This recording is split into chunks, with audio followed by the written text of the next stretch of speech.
What's up? Welcome to the Inner City Innovators Podcast, where we will discuss marginalized communities and what it will take to bring true, lasting hope and transformation to the disadvantaged. Now, here are your host and hope dealers, Sean Montal and Ricky Aiken.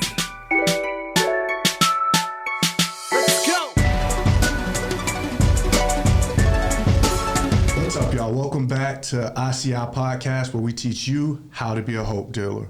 We're here with some very special guests talking about a very special issue. But first, I want to welcome back LaShawn. What up, LaShawn? Yo, what up, Ricky? What up? I was just about to say that on my intro. We welcome me back as well. I've been out for a few weeks, but it's always a pleasure to get in here with you, unwrap the current issues in the world, talk about things that we feel are important to us, that are problems in the community. So my pleasure, man. Glad to be back. And we have some people doing equally as great work as we are at Inner City Innovators. Vita Nova's Jeff DeMario, Ajani Martin, and Florencia Taberez. Welcome. Thanks. It's good to be here. It feels amazing to be here. Thank you so much. Quite a pleasure. Yeah, we're so happy to have y'all here, man. So thank y'all, and let's get to know like what this as you know, over the last few weeks we've been working with y'all. We've had some pretty tough cases with some of our lady hope dealers, and the topic of homelessness has come up a lot. And our job is youth delinquency and gun violence. Mm-hmm. And when we were dealing with the homelessness of a particular client, we felt in over our head. Mm-hmm. And we were connected to you by a friend of ours, Gary, at United Way. Oh, yeah. And you've been so instrumental in, one, helping us understand how widespread this issue of youth homelessness is. Mm-hmm. But most importantly, you helped us find shelter for a young person in our program. So I first want to thank you. And then I want to ask you, like, how important is this issue in Palm Beach County? And tell us a little bit about Vita Nova for those who may not know. Yeah, thanks. Again, thanks for having us here. I think it was only a matter of time before our circles intersected. So the work that's being done in the homeless front for youth is very different than the work that's getting done for older homeless, chronic homeless adults in Palm Beach County. The main difference is that we don't find young people at the ends of the highways or with signs asking for money or needing work and that kind of thing. It's a completely different look. Youth who are homeless are able to disguise themselves and really be camouflaged in the community at school. Mm-hmm. They carry iPhones. They're social media. They blend in really, really well. And I think part of that is this definition of homelessness, which we'll get into. But then part of that is that who wants to look and be identified as homeless? Right. Nobody. I mean, options really become limited then. And I think our story really starts back when, so I used to work in another nonprofit in town, and it was a foster care operation. And so there was one youth there that turned 18 while in foster care, the stroke of midnight. I was there because there was a crisis that brought in leadership to come deal with the crisis, right? So stroke of midnight comes, and this young man says, I'm out. It's my birthday. I'm 18, and the state can't do anything for me. And I thought, this is crazy. Where are you going to go? He says, I don't know, but I don't have to stay in this group home. And he walked out. I called the police. The police came, and they were like, this young man is 18, a legal adult, and he can walk out and go find his own place and da-da-da.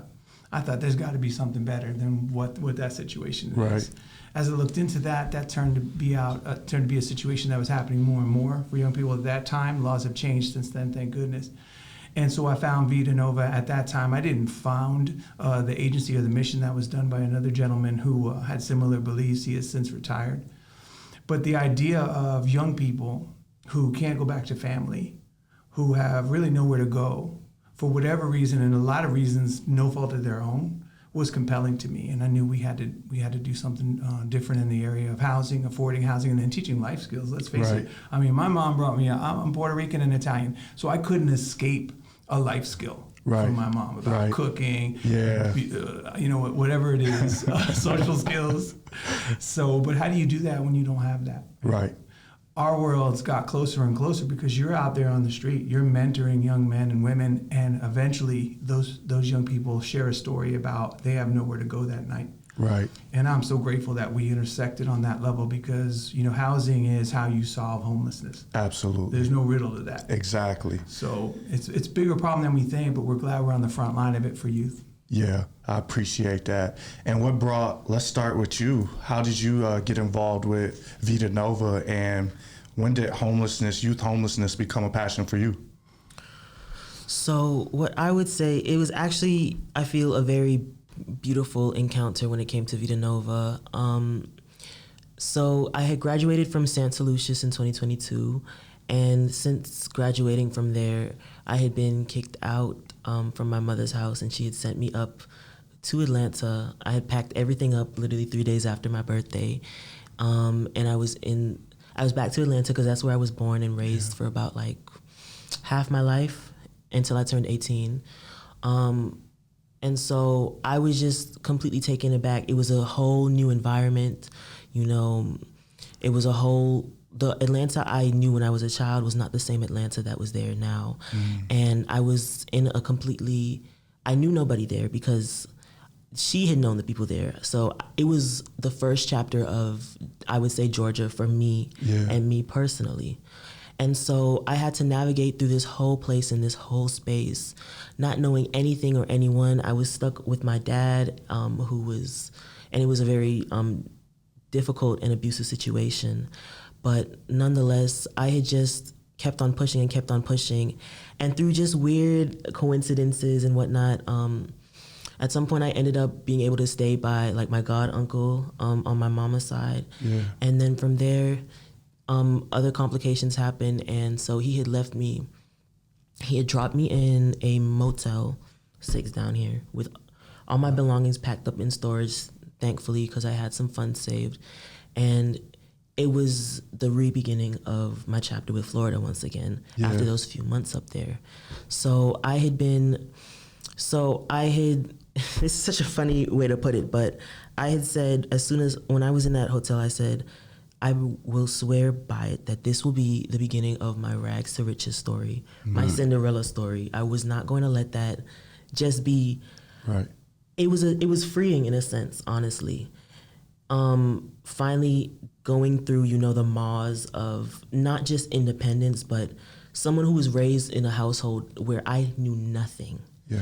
And I had to literally boss up within a matter of months. So by the time I came back down here, it's like I was a whole new person, and I was ready to make magic happen. So literally the day after, because he only had bought me one night, and he said, you're on your own after that. My friends, literally the day after we drove around, my friends were like, we are going to make sure you find a place. So we started looking for different shelters. We started calling through different places. It took a while, honestly. But at some point, I was able to find Vita Nova, and I had just really resonated with Vita Nova. Even just like the colors on it, I don't know. It's just like when you first see the logo, you're just like, wow. It's a very nice, very vibrant and welcoming. Exactly, and it just felt like it catered towards the youth, and especially because I had placed heavier emphasis and value on my personal identity as someone who's queer and as someone who's trans. After going through the woodworks in Atlanta, I wanted to make sure that I advocated for myself and I got the resources I needed. So I couldn't really there were many other places I could go to, but when I had seen Vita Nova, I was like, and I had seen that it was a place that specifically and proactively took that attention towards the LGBTQ community. I was like, I have to hop on this. I have to find my way down there no matter what. And I was starting off, I was in Boynton Beach when this thing had happened. And then I was able to stay by a friend for a few weeks. And so that put me even further up in, I would say not Wellington, but I forgot the area, but it's a bit past Boynton. So I was just really far away. Eventually my stay ended up there, and I managed to talk my way into getting back into my mom's house, but it wasn't an actual stay. It was like a homeless situation once again. She wasn't getting me no food. She wasn't helping me with groceries or anything. So I was stuck between a rock and a hard place. So I had sat down one day. I didn't know what to really make of the situation, the severity of it, but I was just like, something in me compelled me to just speak up. So I could talk to, I had texted Sabrina, that's my caseworker over there. I don't know if you'll see this, Sabrina, but thank you so much for everything. Let's give her a round of applause. And go Sabrina, because honestly, I had texted her and she, and I really didn't know where things were gonna go. I've always tried to prepare myself mentally for being out on the streets, but it's like at every single moment, like while I'm on the ropes, it's like something would always come through. So I texted her, I was like, listen, my mom's about to kick me out because she found out I'm trans. She, you know, my mom, like I was just on the ropes, and I texted her the extent of the situation. And she was like, you know, there's actually a bed, emergency bed we can get you in through the shelter. Yeah. And so from there, I went to the Philip Lewis Center, and I was able, it was like a huge shift again. I shifted my whole life from over in the Boynton Beach area all the way down to West Palm Beach, and it began a new chapter. And so the Philip Lewis Center is very close to Vita Nova, and so I started going more and more and more and more, and I just started to get more engaged, and I started to really feel a place where I could put my compassion for people, because I've always felt very passionate about people. I view every single person I see. I don't see them as like an adult or like as an older person. I see a child within everyone, an inner child. And it's like I always want to nurture that aspect of them. And so when I had seen, so I never knew where to put that, you know, I would end up in the wrong circles. I would end up getting used by people. I just didn't know where to find a place to put that power. But I was able to use my voice to speak for people, to help people out in the community, to talk to them, to show them there's different ways to handle conflicts. There's different ways to handle problems. And I didn't even see it within myself, the potential, until like literally the Vita Nova staff was talking to me and saying, you would be a very strong advocate one day. You know, we see a lot of things in you. I didn't know. I just came, it was like I had came through the dirt, all dustied up. And it's like they saw the diamond in the rough. And so slowly and surely they've been helping me polish myself up, and I've been able to really just fully flourish and just express myself. That's powerful. That is powerful. And that's something I always say, is that real change happens when the people who need it lead it. So it's such an honorable thing that Vita Nova has done, and really empowering you to be the change you feel is needed in your community. So thank you for your vulnerability. Thank you for sharing that. And powerful. Man, you're powerful. Just to interject, just and even in that story that Ajani shared, is this how do you hide and be homeless? Right. You know, even in your mom's house, you're homeless. Right? So there's this definition of not having a stable place that you can rely on the next day. Right. So we have to uncover that quickly and then address it so that we have stable housing from that point forward. And a lot of the young people you're seeing, and all the young people I see, they're all in that category of they don't know what tomorrow night looks like. And that's this story. Exactly. I just wanted to say one last thing. And throughout that, literally the day when I exited the Lewis Center, I was able to get in with housing. Thank you so much, Jeff, for helping me out through navigating that. And so now I am currently housed at a Vita Nova Village, and it's only helping things go even higher and higher, and it's helping me elevate more. That's awesome, man. That is awesome. Florencia, how did you get involved with such a phenomenal organization? I think that homelessness is a bullet that I've been dodging since the time I was 19 and I was first kicked out of my dad's place. I thought that I could manage it in different ways. So I had no idea that something like Vita Nova existed when things first started happening to me. I figured out a way to resolve it on my own by moving in with my boyfriend in New York, who I met online. So that was how I responded to, pack your bags and get out now. And granted, I was really fortunate to have, connected with someone who was, safe, but I would be loath to advise any young woman out there or any youth who's experiencing homelessness in general to, do something like that, because it can be such a risk. You don't know who it really is on the other end. And, like I said, I was lucky, but, it could have been a very different story. I could not be sitting in front of you right now. So the way that I found Vita Nova was actually through the police department, through Palm Beach County Police Department. I was tumbling through Florida again after having left Utah. I'd been couch surfing there for the better part of 2 years. And historically, I've always had a tumultuous relationship with my family. Yeah. So I would say, in terms of defining homelessness, I would say there was a roof to which I could return, but the return to that roof would be revisiting verbal abuse, emotional abuse, physical violence, and oftentimes limitation of resources. Everything from a stove to a shower to whatever food was in the fridge or pantry was limited, was restricted. Yeah. You know, I didn't have access to that. I actually dropped out of high school in order to be able to have a job so that I could afford the most basic necessities like toothpaste. Yeah. So I guess we could say there are many ways to define homelessness. Yeah. And I think most notably for me, out of everything that was taking place in my life, what hurt the most was just not having a proper home. And that's not necessarily a roof, but not having someone I could be close with, not having the sense of connection and safety and familiarity and support and encouragement that you can find at Vita Nova. Yeah. That's beautiful. And I think I found the thing that's most remarkable about both of your stories and that I could really relate to is that we have this thing in our society where if you're 18, you're old enough, right? That you're equipped with everything you need or to have to survive, when it's not the case, right? It's like we've been unprepared for the world, but tossed out into the world to make a way. Yeah. And no one wins that way. None of us are built to exist on our own in this way.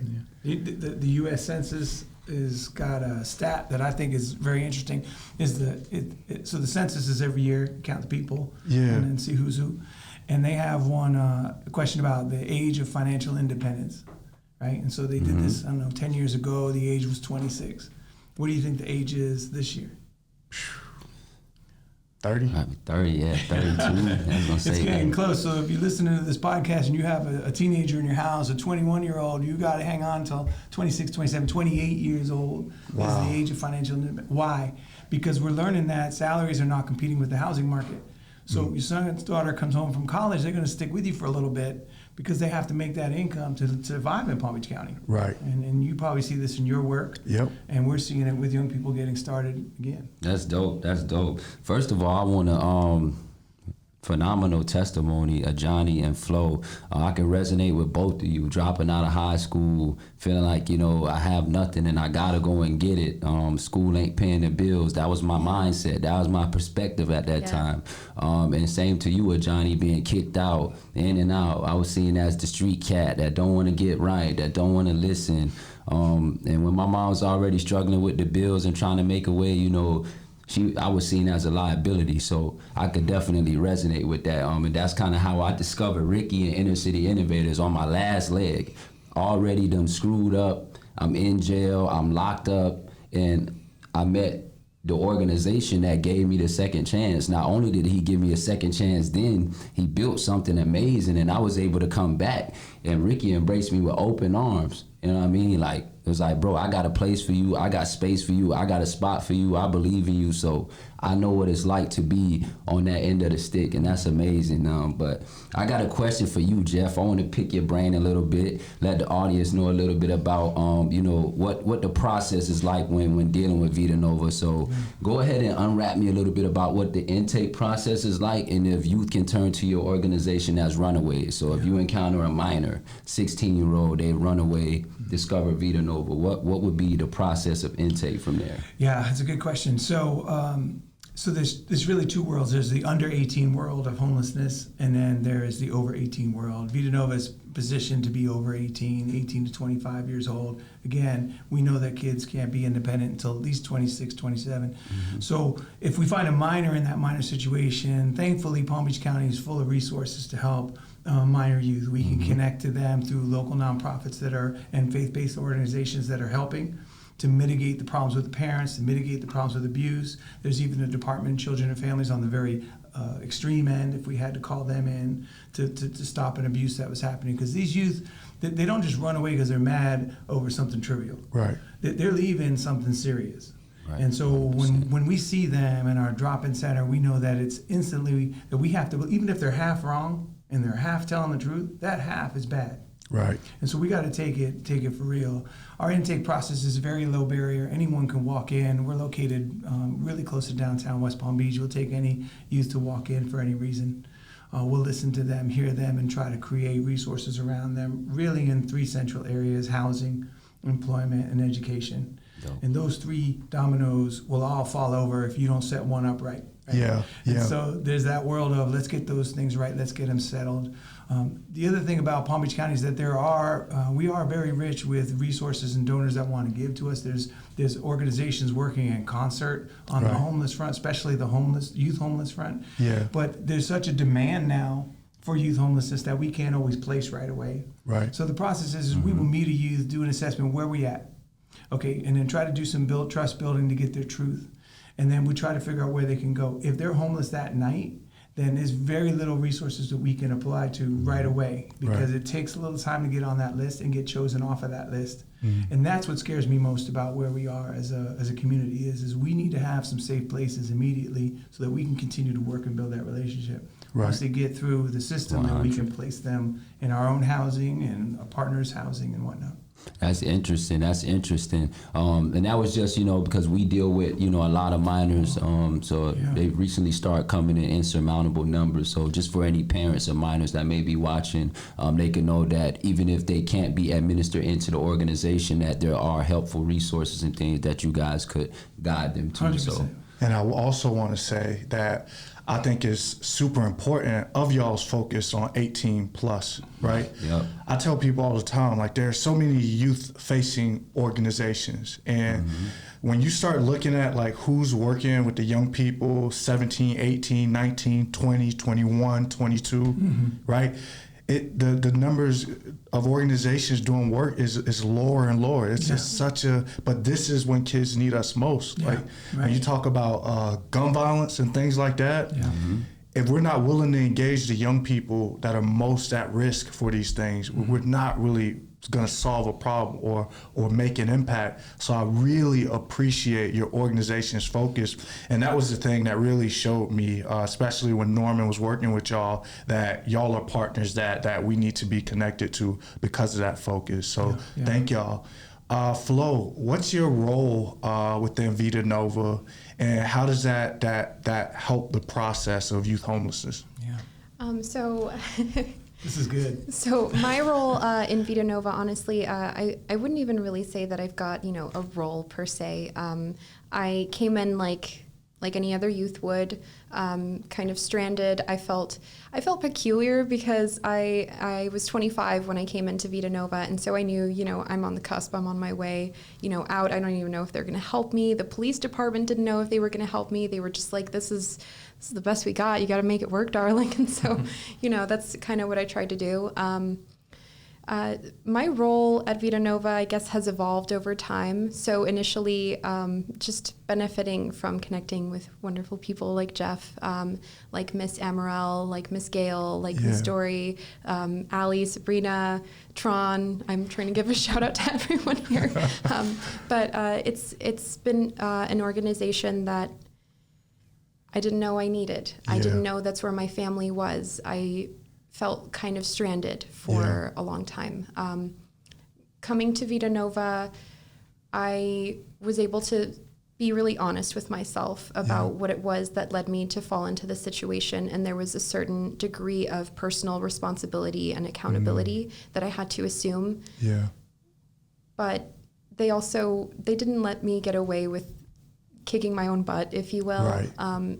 They also kind of let me know that if I had landed in this situation, it wasn't exclusively my own doing, and it felt validating to hear that. And beyond that, every opportunity that they offered was able to bring out the person that you see in front of you today. Still a work in progress, granted, but someone who's able to hopefully speak on behalf of and in hopes of improving the lives of my peers in this community, able to participate in the Youth Action Board, although granted I'm aging out now, but I'm still very much involved, still passionate. I mean, I can't imagine my life having gone any other way now in retrospect. I was able to find not only short-term, housing through the Lewis Center, thanks to Vita Nova, but also able to find employment resources, ways of getting involved in the community that I didn't know I would be so, what's the word?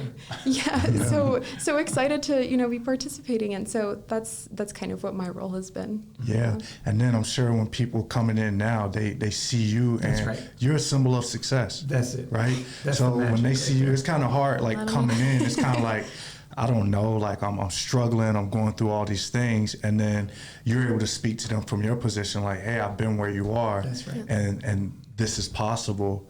So Ajani, I want to ask you, as far as like the LGBTQ plus community, what resources do you feel like the outreach in that community is enough? And if not, what more can organizations be doing to have better outreach, or even empowering you to have outreach in those communities?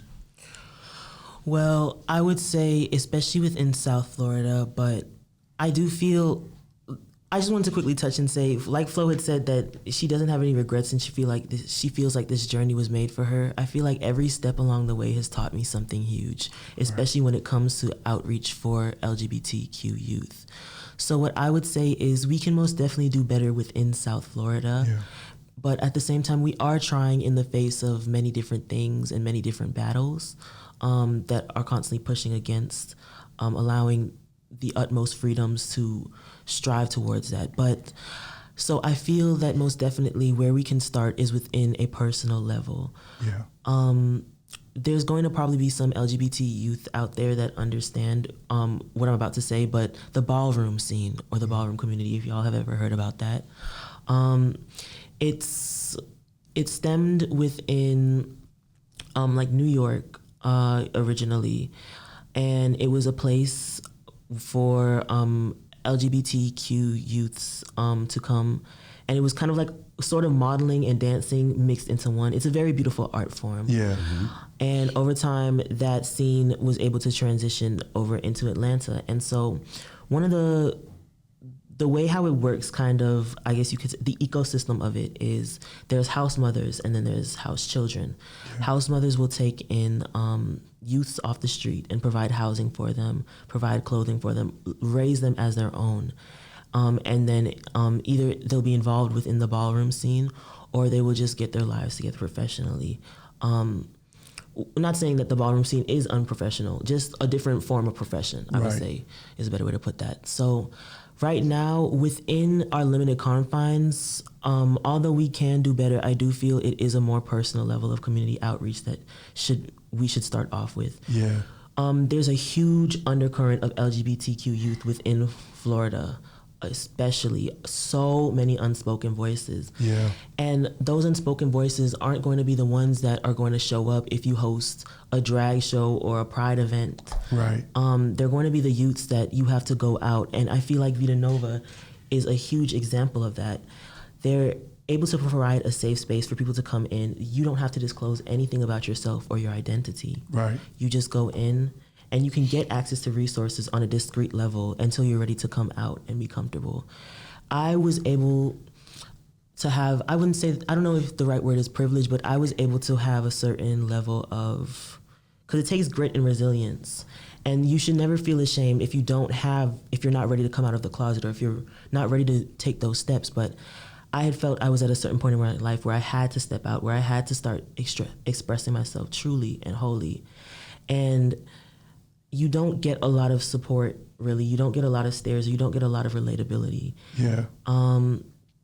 But it's just something that can be improved on and worked upon. Gotcha. I want to see a place and a space one day where South Florida is able to casually and comfortably have us on the forefronts of the scenes. Yes. And not just be in the undercurrents, but most definitely starting off right now, I would just reiterate, on a very personal level and on a very much like smaller grassroots level is where we can do the most change and impact right now. Absolutely.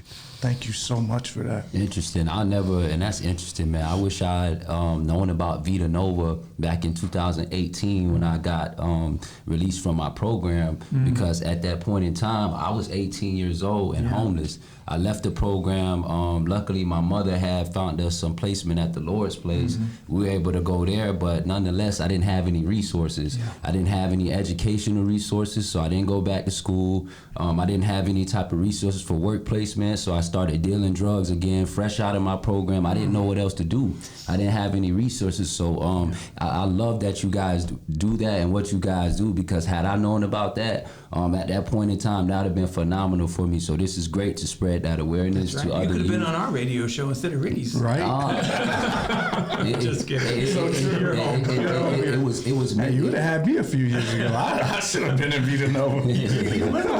That's why I relate to Ajani, man. It's like it was meant to be. It's like it was meant to be, sitting around in my life like, what can I do? Where can I go? Who can I turn to? I thought, Ricky. That's great. Like somebody who cared. And even if he didn't have an opportunity, I at least knew I can call him and he could tell me something. That's right. Somebody who had it. So I commend you, Jeff. I commend you all, man. You guys are a strong group of people, very well-rounded, and it's very necessary that this collective advocacy takes place in our community, because it lacks, therefore. It lacks. So Thank you for that. Absolutely. That's good. And Jeff, I want to ask you, right? You got people that are watching that really still might not understand the weight of this issue in Palm Beach County.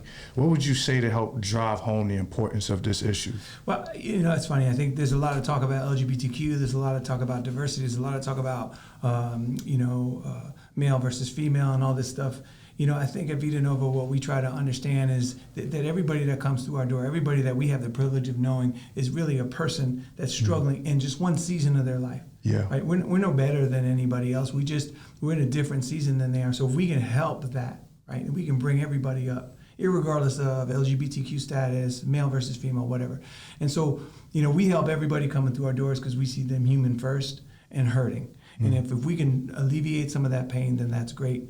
I think the scale of youth homelessness is bigger than we can even count. The numbers are all over the place. I was listening for somebody in the school district talk about the first week of school or the first 10 days of school, and then talking about almost 900 homeless youth students in the first 10 days of school. Wow, so man. the scope of this thing is bigger than we can come to know, because counting that is hard. There's youth that are couch hopping. There are youth that are outdoors.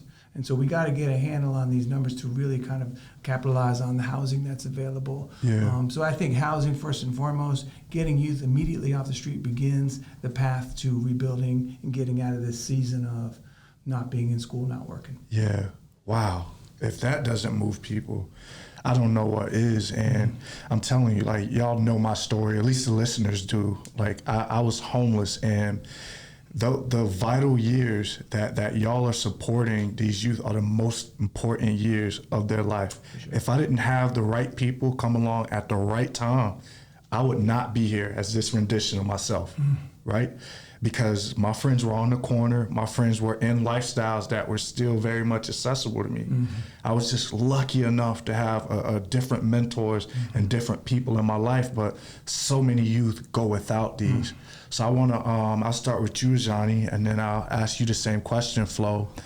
Considering how much you've benefited from the mentors and the support, what's next for you? What does success look like for you?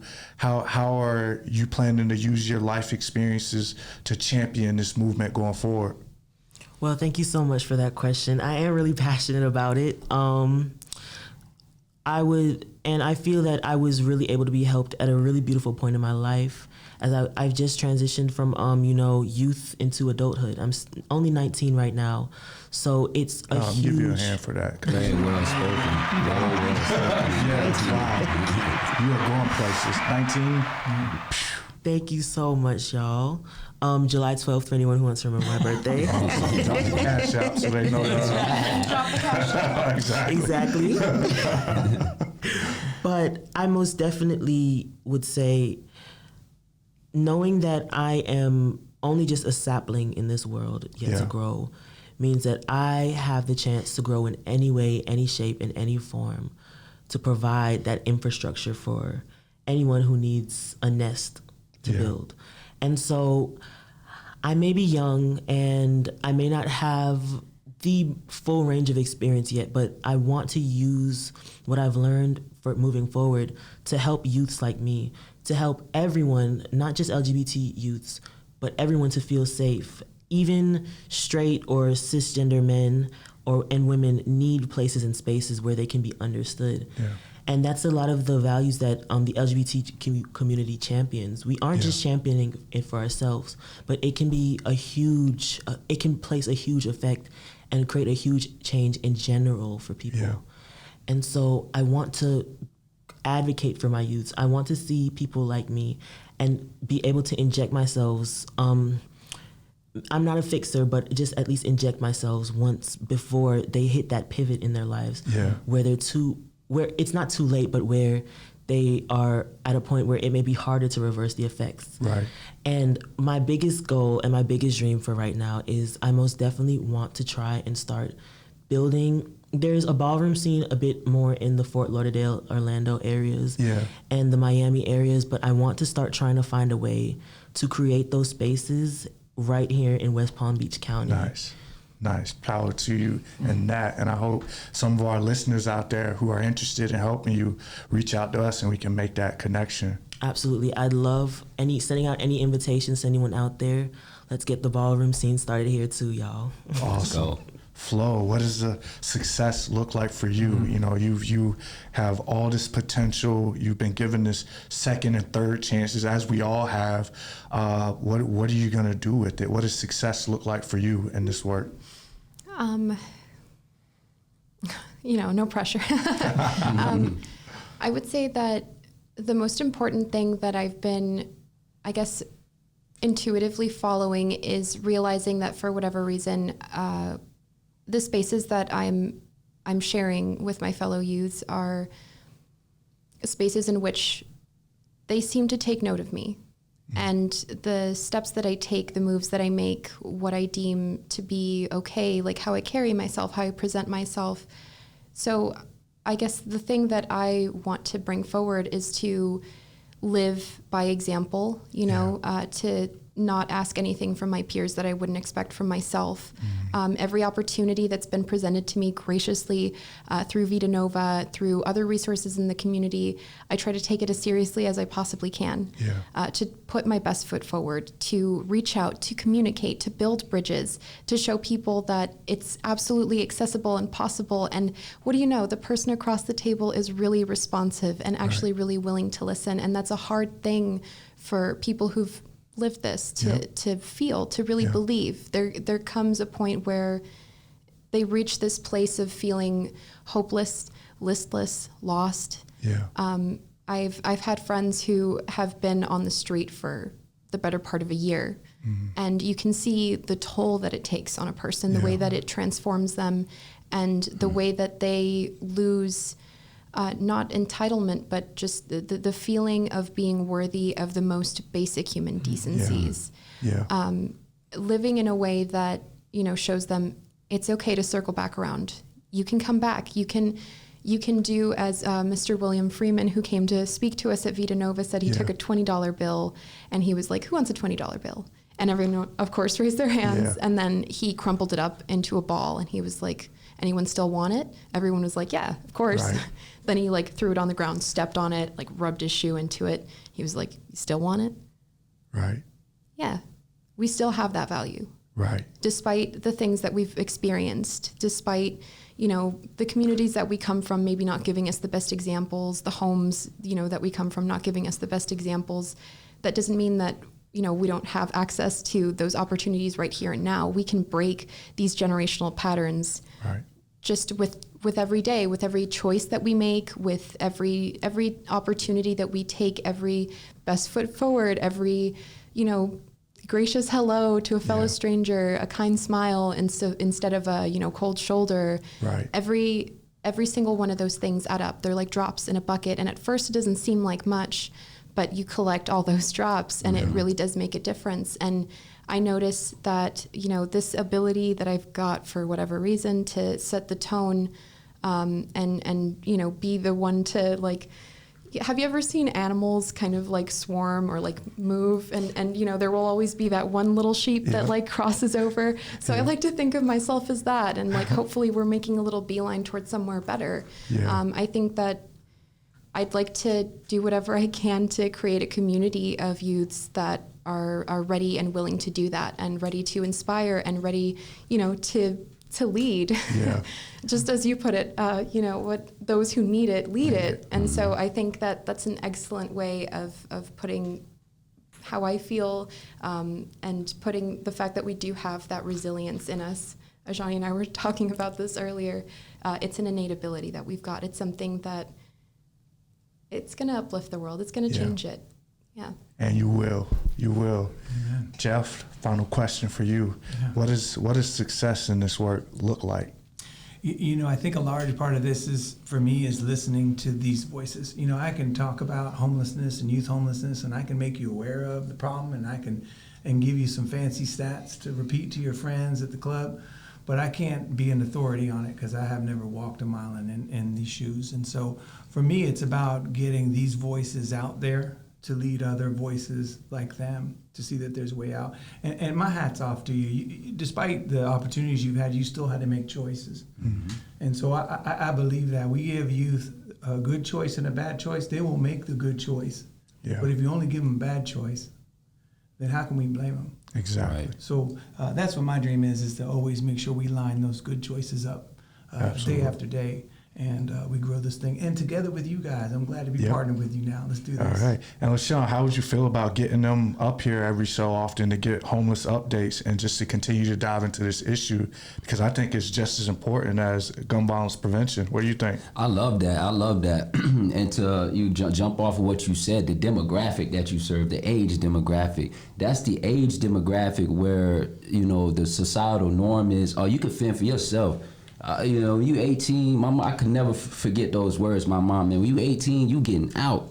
You know what I'm saying? My stepdad, when they 18, they got to get out. And that's exactly what happened to me. So I didn't have any real skills. I didn't know how to navigate. I didn't know how to get a job, how to dress up. So these skills that you are, you know, empowering these youth and these young adults to have is, you know, astronomical, man, to have opportunities to get their GEDs, to go to college. This whole conversation, I actually have a mentee that needs your services. So we'll get to talking after this show. So that's the beauty of this. So having you come up ever so often don't seem like it'll be such a bad thing, man. I think I'll enjoy this. I think Ricky will enjoy this, and this partnership is great, especially for youth transitioning out of the Inner City Innovators program. Super. Fantastic. Awesome. Thank y'all. My pleasure. All right, y'all. Y'all heard it here first. This is part 1 of youth homelessness, and we look forward to coming back with the next episode. Thank y'all for tuning in. Peace.